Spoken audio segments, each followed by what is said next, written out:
Hello guys, welcome to another exciting episode of your favorite entertainment corner. The past few days have been black days for the Nollywood industry. Four actors, Murphy Afolabi, Obinna Nwafo, popularly known as Saint Obi, Chikezie Uwaze, Adedidba Mukail, all lost their lives. May God continue to console their families and the entire Nollywood industry. Moving on, Afrobeat singer Seun Kuti in a viral video was seen assaulting the Nigerian police.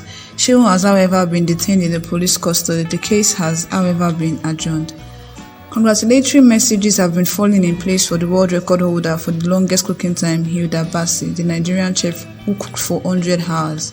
Congratulatory messages have also poured in for the Nigerian track star Tobi Amusan as she bagged the Master of Arts degree in Leadership Studies and Sports Management at University of Texas, El Paso. Moving on, the AMVCA started yesterday with the Cultural Day where ex-BB Niger housemate Benita Atofore and BB Titans housemate Yemi Kregit won the Best Dressed. Well, that will be all for this week. Please do well to check out our previous episodes and don't forget to subscribe to our channel.